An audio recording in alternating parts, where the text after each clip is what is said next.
Hi, time for a Chime video. We're going to talk about Chime springs. Chime springs here are an important part. Wait, that one migrated over. This one belongs over there. All right. Chime springs are an important part of the engine that makes your door chime work. They serve two basic functions. Their primary function is when the chime is at rest, it's just sitting on your wall waiting to be rung, it seats the plunger, which sits behind the spring, back in the back end of the solenoid bore. And I'm going to show you all of this in a second. When the solenoid is activated and the plunger rockets forward and hits the tube, after it's shut off again, and that only takes a fraction of a second to happen, the job of the spring is to push the plunger back in the solenoid tube and reseat it in the back of the tube so it's ready to go again. If the spring doesn't do that, then the chime doesn't work correctly. These springs are all original NuTone springs, and these springs over here are newly made springs that we had a spring company make for us that are exact matches to these. So you might ask, why did you do that? We did that because I think there's a need for new springs in many chimes because of things I've noticed over the last couple of years when we service and repair people's NuTone door chimes here. And that's what I'm going to show you today. This is going to be our example door chime. This is a modern NuTone 8-note long tube door chime base. It's the style that came out initially in the mid-80s, and it has a fully electronic circuit board instead of the Telecron clock motor and all of that makes it operate. How it operates, it doesn't have anything to do with the springs that we're going to be talking about. What we're concerned about is down here, the 4 solenoid assemblies with the plungers that this board activates and makes the plungers pop out and hits the tubes to make your door chime ring. We're going to talk about the springs that were in these, but this is our example. This applies to most all NuTone door chimes that were made between roughly 1957 and about 2010. So it's a long period of time. They all have a similar design. Some have mechanical controls, some have electronic controls, but the plunger and solenoid assemblies in all of those chimes are all more or less pretty much the same. This chime has been fully serviced and repaired.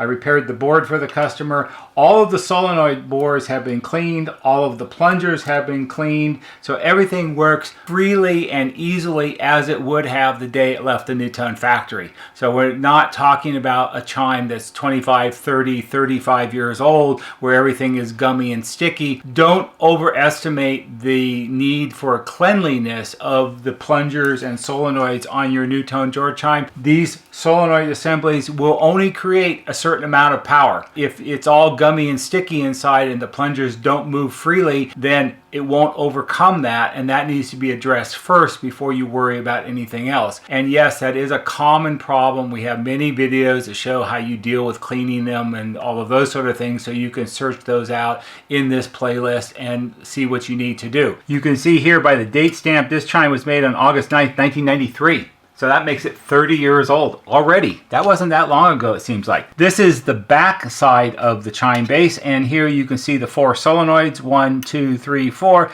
They have these yellow rubber caps on the back of the solenoids to keep all the parts inside the tube from falling out. Some chimes will have yellow caps, some chimes will have black caps. It just depends on when it was made. It makes no difference. We're going to take one of these apart. Let's do this one because it's the easiest one for me to reach. We take the rubber cap off, put it off to the side, and I'm going to carefully push the plunger out from the front because I don't want to move this around too much. The first thing that falls out is the little cushion. That goes in last, and then we'll push it and the plunger will come out, and it's a standard mid-90s NuTone chime plunger. It's all been cleaned and it's shiny and just like it's supposed to be. And then inside, the last piece that comes out is the spring. Now, this happens to be a brand new spring.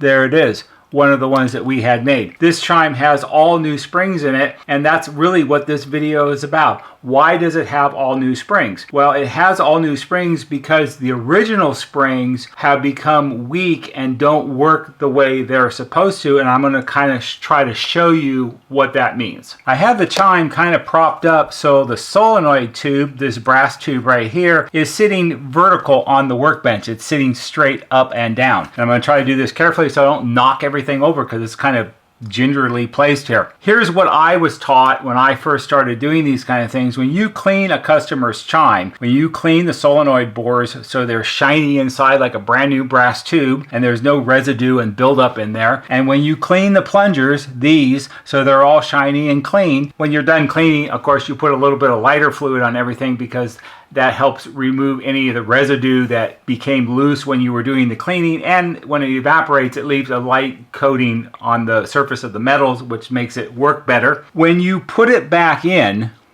and you put it back together, you put the spring in first. So I'm going to put the spring in here, drop it in. And then when you put the plunger in next, what you're supposed to do is as you insert the plunger, you're supposed to watch for the bounce. What is the bounce? The bounce is what you see when you drop the plunger into the solenoid bore with the spring in place. And that's what I'm going to show you now. So what you're going to watch for is you're going to watch at the opening as I drop this in, and you'll see the shiny plunger. It should or is supposed to bounce. It's a little hard to do here.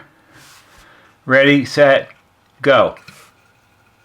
See how it bounced up and down on the spring? So the weight of it compressed the spring and it bounced up and down a couple of times and then it stopped. Now, right now, it's sitting down recessed from the back end of the solenoid bore, because what you have to think about is this is sitting vertical, it's sitting straight up and down, so the full weight of the plunger is pressing down and compressing the spring. That's not the way it would be when it's mounted on the wall of your house, because then it would be sitting horizontally, so the weight of the plunger is not fully compressing the spring, and the spring pushes it back because the plunger, the back end of the plunger needs to sit almost even with the back end of the solenoid bore so it's fully seated against the cushion. Now I'm going to move this around, take all this out again, and we're going to put the old spring in that was in this chime originally, and I'll show you what happens. So I took out the new spring in the plunger, and now we're going to insert, this is an original spring. This is the spring that was in the chime as I got it from the customers. We're going to drop the spring in, and now I'm going to do the same thing. Try to make it so you can see. I'm going to drop the plunger in and see if it bounces. Oops. Sometimes things just don't cooperate, so we'll tip it over and it'll fall in.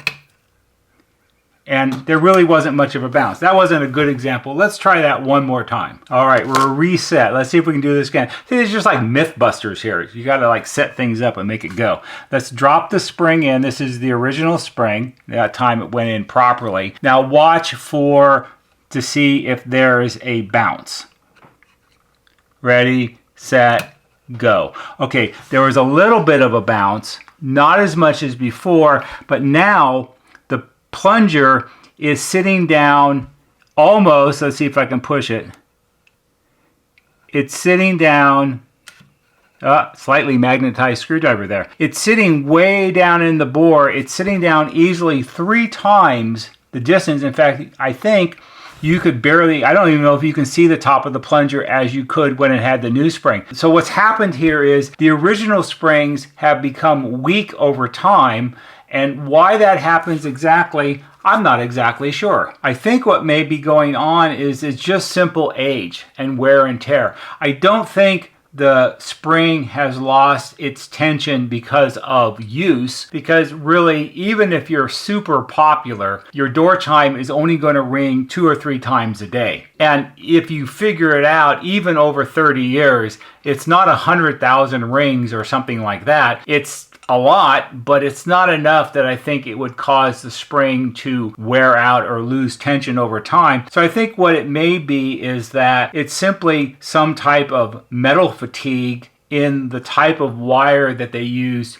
to make the spring. In the beginning of this video, I talked about how 1.5 or 2 years ago, I noticed a problem when I was servicing people's door chimes. Chimes would come in, they'd get taken apart, everything would get cleaned, everything would get repaired, and then it would be all put back together and then hooked up and tested, because we test every single chime as it's been completed. And one of the things I noticed was when the solenoids would activate, and the initial testing on any chime that's been serviced is basically sitting on the wood block just like this one is, so I can observe the plungers as they pop out and make sure that, one, the sequence is right and that they're popping out and going back in correctly. They're not hanging up. Everything works freely. And then later we hang it, put tubes on it, and actually try it. The thing I had noticed was in a lot of cases, the plungers would pop out correctly. But when the solenoid shuts off, the plunger is not being pushed back into the solenoid tube as far as it should be. It should be pushed back by the spring all the way to the back end of the tube, way back on this side, on the other side where the yellow caps were.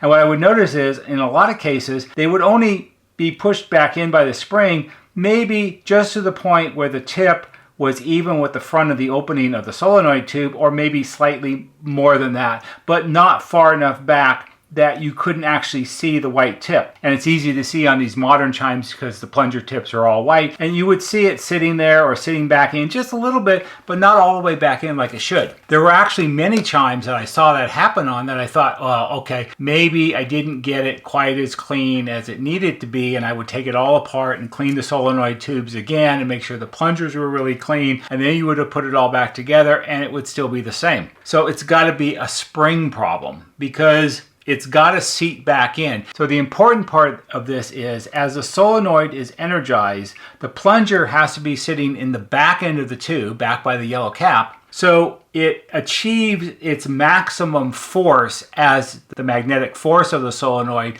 pushes it out through the front of the opening. If it's not all the way back in, you don't get the maximum force, and then when it rings, it doesn't sound even, and that's wrong. Now, all of these types of chimes have some type of volume control. This one, because it's electronic, has a volume adjustment here that adjusts the voltage that goes to the solenoids. Mechanical ones basically have the same thing. You would think, well, you just crank it up and it'll be fine, but no, that's not really right, because if you have one or two that aren't being reseated in the solenoid tube correctly, and the other ones are, then these are going to be super loud and these are barely going to be loud enough, and it doesn't sound even, and it's not right when it rings. And at the end of the day, what matters the most on a door chime is, what does it actually sound like? Now, we repair a lot of chimes here. A lot of them are from the 1950s, and they always get new chime springs because, for whatever reason, probably mostly due to the age of the chimes, the springs are always in really horrible condition. They're bent or stretched or mangled, or someone else has worked on it at some point, and it's just all bad. So we had springs made for those years ago, and that's worked out really well because they're really hard to find. Well, chime springs are hard to find no matter what. You know, you would think, well, you know, this one was made in 1993. A lot of these we work on were made in the 60s and 70s. 70s were very popular for 8-note long tube chimes. And if you think about it in reasonable numbers, those chimes are 50 years old now. And the springs, I think, just get weak over time, and then it doesn't really work the way it should. So from now on, everybody gets the bounce test. And if it doesn't pass the bounce test, then they're going to get new springs, because we've got springs to put in it that restores it back to what it was when it was brand new. And we've been doing that now for the last couple of weeks. And I can tell you that when I set a chime up after I've serviced it, like I did this one, and ring it, you can tell as the plungers pop out, you can tell that it's working exactly the way it's supposed to. It makes this sort of specific sound as the plunger pops out, and you know, hey, that's right. That's exactly what it's supposed to sound like. It doesn't sound weak or anything like that. It pops out fully and strongly like you would expect. So that's the story behind chime springs as part of the engine of your NuTone door chime. I hope you found this interesting, and maybe for someone it will be helpful. If it is, give it a thumbs up on YouTube, because that helps us a lot. There'll be a banner right here that shows you how to subscribe. Go to our YouTube homepage, click on the bell, and when you click on the bell, click on it to receive all notifications, and every time we post a new video, you'll get a notification. You can watch it. That's all for today. See you on the next video.